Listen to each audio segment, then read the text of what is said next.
بسم اللہ الرحمن الرحیم اعوذ باللہ من الشیطان اللعین الرجیم بسم اللہ الرحمن الرحیم وبہ نستعین انہ خیر ناصر ومعین رب اشرح لی صدری ویسر لی امری واحلل عقدۃ من لسانی یفقہوا قولی۔ ہماری بحث ظن کے بارے میں ہو رہی ہے، اور یہ ظن کے متعلق جو کہ ادلہ اجتہادیہ ہیں ان کی آج آخری بحث ہے کہ آیا قول لغوی حجت ہوتا ہے یا حجت نہیں ہوتا۔ اب اس بحث کا ہماری ظن کی بحث سے کیا تعلق ہے، تو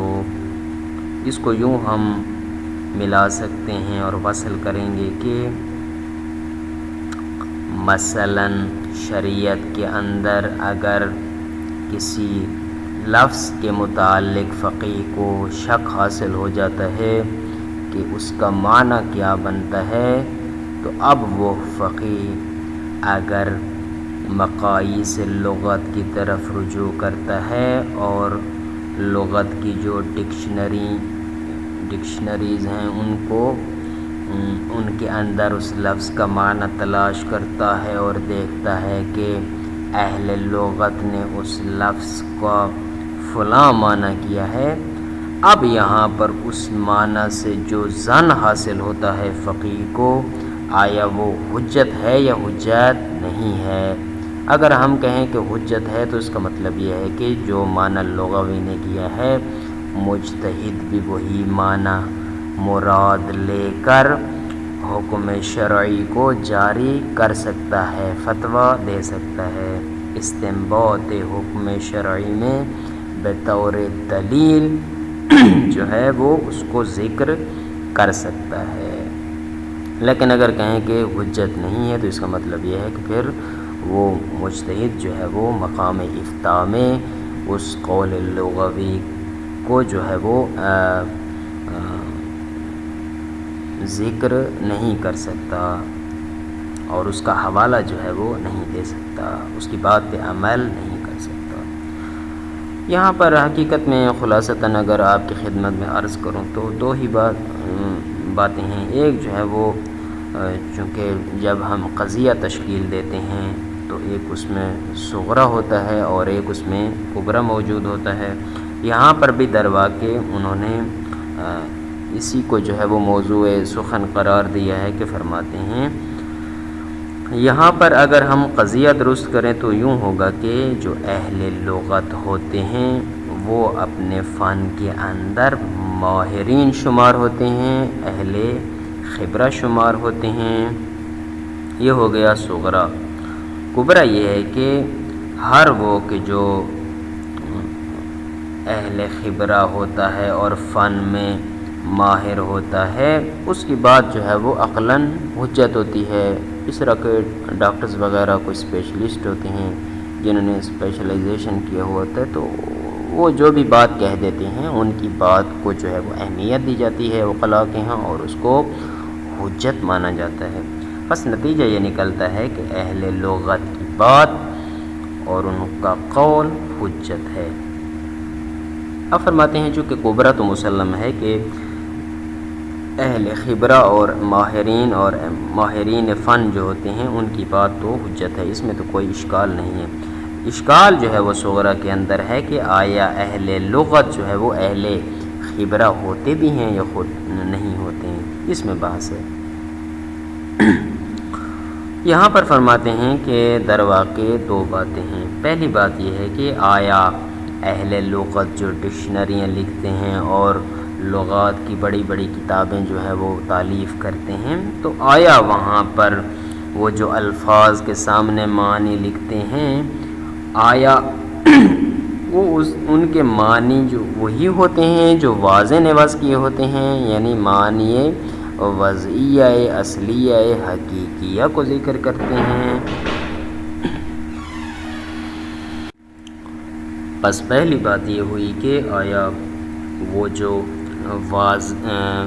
ایک لغوی اپنی لغت اور ڈکشنری کے اندر جس لفظ کو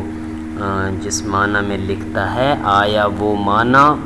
وہی ہے کہ جس معنی میں اس لفظ کو وضع کیا گیا تھا یا نہ، بلکہ دوسری بات ہے کہ وہ ان الفاظ کو لکھتا ہے، ان الفاظ کے معنی کو لکھتا ہے کہ جو ان کے مراد استعمال ہی ہوتی ہے، یعنی جو اس میں استعمال ہوتا ہے، یعنی معنی حقیقیہ کو نہیں لکھتا بلکہ معنی استعمالیہ کو ذکر کرتا ہے۔ اس میں فرماتے ہیں کہ اگر تو معنی حقیقیہ کو واضح لکھتا ہے تو اس میں اشکال ہے ہی نہیں، لیکن مسئلہ یہ ہے کہ ہم اگر اہل لغت کی جو کتابیں ہیں ان کی طرف رجوع کرتے ہیں تو یہ فقط ان الفاظ کو ذکر کرتے ہیں جن میں لفظ اس معنی میں استعمال ہوتے ہیں، اور اس اگر نقطے کو دیکھا جائے تو معنی استعمالی کی نشاندہی کرنا اور لغوی کا فقط یہ کام کرنا کہ مثلا فلاں لفظ فلاں معنی میں فلاں گروہ کے اندر فلاں قبیلے کے اندر استعمال ہوتا ہے، یہ نہیں بتاتے ہیں کہ واضح نے اس کو کس اس میں واضح کیا تھا، تو فقط مراد استعمالی کی یا معنی استعمالی کی نشاندہی کرنا یہ آدمی کو اہل خبرہ نہیں بنا دیتا، یہ اس کو ماہرین میں سے قرار نہیں دیتا ہے۔ پس وضع اور بناوٹ کے متعلق کہ فلاں لفظ فلاں معنی میں وضع ہوا ہے، اگر تو اس بات کی نشاندہی کرتے پھر تو ٹھیک تھا کہ وہ اہل خبرہ ہیں، وہ ماہرین فن ہیں، لیکن ان کی ڈکشنریوں میں متاسفانہ ایسی چیزیں نظر بہت کم آتی ہیں۔ بس اس اعتبار سے کہا جا سکتا ہے کہ جو صغرا آپ نے تشکیل دیا ہے کہ ہر اہل لغت جو ہے وہ اہل خبرہ ہوتا ہے، تو کہتے ہیں یہ درست نہیں ہے، چونکہ مراد استعمالی والے جو معنی استعمالی ہے اس کو ذکر کر دینے سے کوئی ماہر فن نہیں بن جاتا۔ لہذا نتیجہ یہ نکلتا ہے ان کے نزدیک کہ جو اشکال کرنے والے ہیں کہ یعنی اصولیین میں سے بعض جو ہے وہ ان کے نزدیک نتیجہ یہ نکلا کہ قول لغوی جو ہے وہ حجت نہیں ہے، حکم شرعی جو ہے اس کے ذریعے سے استنباط نہیں ہو سکتا۔ لیکن صاحب کتاب فرماتے ہیں کہ ہم اگر جو مقاییس لغت ہیں اگر ان کی طرف رجوع کرتے ہیں اور ان میں تتبع کرتے ہیں تو وہ در واقع دو قسم کی ہیں۔ کچھ ایسی ہیں کہ جن کے اندر وہ جو لغویین ہیں وہ فقط معنی استعمالی کی نشاندہی کرتے ہیں، لیکن کچھ لغویین ایسے بھی ہیں کہ جو معنی کی گہرائی میں اترتے ہیں اور پھر معنی کو جو ہے وہ ان کی اصل سے جوڑتے ہیں، ان کے مشتقات بتاتے ہیں، اور پھر جو ہے وہ واضح نے اس لفظ کو کس معنی میں جو ہے وہ وضع کیا تھا اس کے بارے میں بھی بتاتے ہیں، اور پھر کس معنی کن کن معنی میں استعمال ہو رہا ہے ان کی بھی نشاندہی کرتے ہیں۔ تو بس یہاں پر اس انداز میں جو ہے وہ جو لغویین ہیں وہ دو طرح کے ہو گئے۔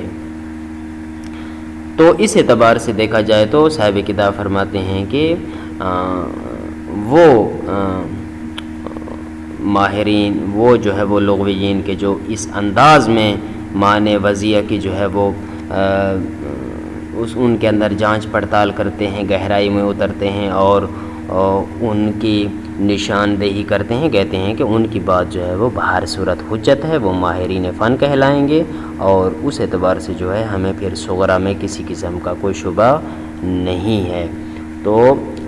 بس نتیجہ یہ نکلا کہ قول لغوی جو ہے ہم اس کو مطلقاً حجت نہیں کہہ سکتے ہیں، البتہ پھر لغوی کی جو ہے وہ کاوش اور اس کی جو ہے تحقیق اس کو دیکھا جائے گا کہ آیا اس کی جو کاوش تھی وہ معنی استعمالی کے گرد تھی یا معنی وضعیہ کے تلاش کرنے میں جو ہے وہ اس نے اپنا وقت صرف کیا ہے، تو دوسری صورت میں جو ہے وہ قول لغوی بہر صورت حجت قرار پائے گا۔ ترجمہ انتہائی آسان، ترجمے کی طرف بڑھتے ہیں کہ فرماتے ہیں الفصل الخامس، 5ویں فصل جو ہے حجیت قول اللغوی، قول لغوی کی حجیت کے بارے میں ہے۔ ان لاثبات الظہور طرقا، کہ فرماتے ہیں ظہور کے جو ہے وہ ظہور کو ثابت کرنے کے لیے بہت سارے طریقے ہیں کہ یہ ذکرناہ فی محلہا، کہ جن کو ہم نے اپنے مقام میں بیان کر دیا ہے، یعنی جزء اول کے اندر جو انہوں نے علامات حقیقت و مجاز بیان کی تھیں ان کی طرف اشارہ ہو رہا ہے۔ باقی الکلام فی حجیت قول لغوی فی اثباتہ و تعین الموضوع لہ، اب یہاں پر جو بحث باقی رہ جاتی ہے آخر میں وہ ہے قول لغوی کی حجیت کے بارے میں، کہ فی اثباتہ، کہ آیا قول لغوی کے لیے حجت ہونا ثابت ہے یا نہیں، و تعین الموضوع لہ، اور قول لغوی کے لیے موضوع کو متعین کرنا، یہ جو ہے وہ بحث اور کلام باقی رہ جاتی ہے۔ تو اس میں فرماتے ہیں حجت ہے یا نہیں، وقد استدل جمع من العلماء علی حجیت قول لغوی، کہ ہمارے علماء میں سے ایک جمعیت ہے، ایک کثرت کے ساتھ اکثریت ہے کہ وہ کہتے ہیں کہ قول لغوی حجت ہے، بأن الرجوع الی قول لغوی من باب الرجوع الی اہل الخبرہ، چونکہ کسی لفظ کے متعلق معنی میں اگر مشکل پیش آ جاتی ہے تو اس صورت میں قول لغوی کی طرف رجوع کرنا یہ ایسے ہے جیسے اہل خبرہ کی طرف، کسی ماہرین فن کی طرف رجوع کرنا ہوتا ہے۔ ولا اشکال فی حجیت قول اہل الخبرہ، اور جو ماہرین فن ہوتے ہیں ان کی بات کو قبول کرنے میں، ان کے حجت ہونے میں کوئی اشکال نہیں ہے، فی ما ہم خبرۃ فیہ، البتہ اس مورد میں کہ جس میں وہ ماہرین فن ہیں، اس سے ہٹ کر اگر کوئی بات کرے گا تو پھر اس کی بات جو ہے وہ قبول نہیں ہوگی۔ فقط جس فن میں اس نے PhD کر رکھی ہے، جس میں اس نے سرچ اور تحقیق کی ہوئی ہے، تو اس کی بات اس مورد میں بہر صورت حجت ہے۔ اشکل علیہ، اس پر اشکال کیا گیا ہے، بین الکبریٰ وہی حجیت قول اہل الخبرہ مسلمۃ، فرماتے ہیں کہ کبریٰ میں تو کوئی مسئلہ نہیں ہے کہ ہر ماہرین فن کا جو قول ہے وہ حجت ہوتا ہے۔ انما الکلام فی الصغریٰ، در واقع جو بحث ہے وہ صغریٰ میں ہے، وہ کون سا ہے؟ کون اللغوی خبیرا فی تعیین الموضوع لہ عن غیرہ، کہ جو لغوی ہوتا ہے وہ آیا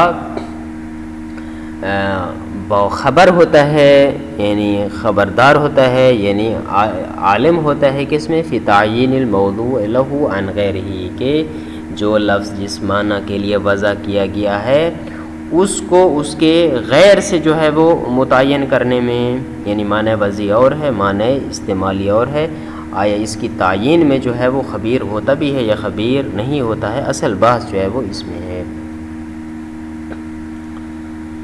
وبالتالی فی تعیین المعنی الحقیقی یعنی المجازی، اور اسی کے تحت جو ہے وہ اس بات سے جو ہے وہ آیا خبیر ہوتا ہے کہ معنی حقیقی کو معنی مجازی سے جو ہے وہ متعین کرے، کہ فلاں معنی حقیقی ہے لفظ کا اور فلاں لفظ کا جو معنی ہے وہ مجازی ہے۔ اس میں بحث ہے کہ آیا ان چیزوں کے بارے میں وہ خبیر ہوتا ہے یا نہیں ہوتا۔ کیوں؟ معندیدن اللغویین فی کتبہم ذکر المعانی، چونکہ لغویین جو ہے اگر ہم ان کی کتب میں دیکھتے ہیں اور غور کرتے ہیں تو ہمیں نظر آتا ہے کہ وہ ان معنی کو بھی ذکر کرتے ہیں، التی شاع استعمال اللفظ فیہا، کہ جس میں کسی لفظ کا استعمال عام ہوتا ہے، یعنی وہ معنی استعمالی کو جو ہے وہ ذکر کرتے ہیں، سواء ان کا معنی حقیقی او مجازی، انہیں فرق نہیں پڑتا ہے کہ وہ معنی استعمالی جس کو وہ لفظ کے آگے ذکر کر رہے ہیں وہ چاہے اس کا حقیقی معنی ہو یا مجازی معنی ہو۔ ولیکن یمکن ان یقال، لیکن صاحب کتاب فرماتے ہیں کہ ممکن ہے کہ یہاں پر یہ بھی کہا جائے ان اکثر المعاجم اللغویۃ، کہ اکثر جو لغوی کتب ہیں، مقایس لغت ہیں، کتابیں ہیں، وَإِنْ كَانَتْ عَلَى مَا وَصَفَتْ، اگرچہ اکثر ایسی ہیں کہ جن میں فقط لغویین لفظ کے آگے معنی استعمالی کا ذکر کر دیتے ہیں، ولیکن بعضها الف لغایت تمییز المعنی الاصلی عن المعنی الذي استعمل فيه بمناسبت بینہ وبین المعنی الاصلی، لیکن ان میں سے بعض کتابیں ایسی بھی ہیں کہ جن کو تالیف ہی اس لیے کیا گیا ہے تاکہ معنی اصلیہ کو تمیز دی جا سکے ان معنی سے کہ جن معنی میں وہ استعمال ہو رہے ہیں، البتہ معنی اصلی اور معنی استعمالی بمناسبت بینہو، یعنی معنی استعمالی اور معنی اصلی کے درمیان البتہ مناسبت بھی ہونی چاہیے، تب مجازی ہوگا۔ اگر مناسبت نہیں ہوتی ہے تو پھر تو معنی مجازی ہی نہیں ہوتا ہے، پھر غلط ہو جاتا ہے۔ وہذا کالمقاییس لمحمد بن فارس بن زکریہ، اس کی میں آپ کے سامنے صاحب کتاب فرماتے ہیں کہ مثال دیتا ہوں کہ اگر آپ محمد بن فارس بن زکریہ جو 395 ہجری کے متوفی ہیں، اگر آپ ان کی لغت کو جو ہے دیکھیں تو ان کے اندر یہ چیز آپ کو نظر آئے گی کہ انہوں نے معنی حقیقیہ کو معنی مجازیہ سے جو ہے وہ جدا کیا ہے، اور کہا ہے کہ فلاں لفظ فلاں معنی میں وضع ہوا ہے، اگر نہیں بھی ہوا ہے تو اس کو بھی ذکر کر دیا ہے۔ فقط قوم ببراءۃ خاصۃ، بس انہوں نے جو ہے وہ خاص مہارت کا مظاہرہ کیا ہے۔ کیسے؟ بعرض اصول المعانی، کے اصول معانی کو انہوں نے عارض کیا ہے اور ذکر کیا ہے، لاگو کیا ہے، وتمییزها عن فروعها، اور اصول معانی کو یعنی جو اصلی معنی ہیں ان کو تمیز دی ہے فرعی معنی سے، ومشتقاتها، اور ان کے مشتقات سے۔ ومثلہ، ایک اور بھی ہم ایگزامپل پیش کرتے ہیں کہ جس طرح کے کتاب الاساس ہے، اساس البلاغہ، جو کہ زمخشری کی یہ بہت ہی مشہور کتاب ہے اس موضوع میں، تو انہوں نے بھی جو ہے وہ یہی کام کیا ہے کہ معنی اصلیہ کو معنی استعمالیہ سے فرعیہ سے جدا کیا ہے۔ ومن صبر فی الادب العربی، اور فرماتے ہیں کہ جو ادب عربی کے اندر تحقیق کرتا ہے یا جدو وہ پا لیتا ہے ان سیرت المسلمین قد انعقدت علی الرجوع الی الخبرۃ من اہل اللغۃ فی معانی الالفاظ، فرماتے ہیں کہ مسلمانوں کی یہ سیرت رہی ہے کہ وہ رجوع کرتے ہیں اہل خبرہ اور اہل فن اور ماہرین کی طرف، من اہل اللغت، جو اہل لغت میں سے ماہرین ہوتے ہیں ان کی طرف، فی معانی الالفاظ، الفاظ کے معنی ڈھونڈنے میں، الفاظ کے معنی تلاشنے میں، الذی یعرفون اصول المعانی عن فروعها، کہ وہ اہل خبرہ کے جو معرفت رکھتے ہیں اصول معنی کی فروع معنی سے، یعنی جانتے ہیں کہ اصلی معنی کون سا ہے اور فرعی معنی کون سا ہے، معنی استعمالی کون سا ہے، معنی وضعی کون سا ہے، وحقائقها عن مجازاتها، اور اسی طرح مسلمانوں کی سیرت رہی ہے کہ وہ ان اہل لغت کی طرف رجوع کرتے ہیں کہ جو حقیقی معنی کو مجازی معنی سے جدا کرنے کی معرفت رکھتے ہیں۔ وقت کان ابن عباس مرجعا کبیرا فی تفسیر لغات القرآن، جس طرح کہ لغات قرآن کی تفسیر میں جناب ابن عباس جو ہے وہ مرجع کبیر شمار ہوتے ہیں۔ علی ان الانسان اذا الف بالمعاجم الموجودۃ استطاع، اس بات پر کہ انسان جو ہے وہ جب تالیف کرتا ہے یعنی مانوسیت رکھتا ہے ان موجودہ معاجم کے ساتھ، مانوس ہوتا ہے تو یعنی ان کو زیادہ کھنگالتا ہے، زیادہ پڑھتا ہے، ان کو دیکھتا ہے، تو استطاع، وہ طاقت پیدا کر لیتا ہے ان یمیز المعانی الاصلیۃ عن المعانی الفرعیۃ، کہ وہ معنی اصلیہ کو معنی فرعیہ سے جدا کر سکے، کہ جو معنی فرعیہ المشتقۃ منہا انہی معنی اصلیہ سے مشتق ہوئے ہیں، نکلے ہیں۔ ولا یتم ذلک الا مع قریحۃ ادبیۃ، اور یہ جو جدا کرنے کی صلاحیت ہے یہ حاصل نہیں ہو سکتی ہے، مگر کب ہو سکتی ہے؟ جب جو ہے وہ انسان کو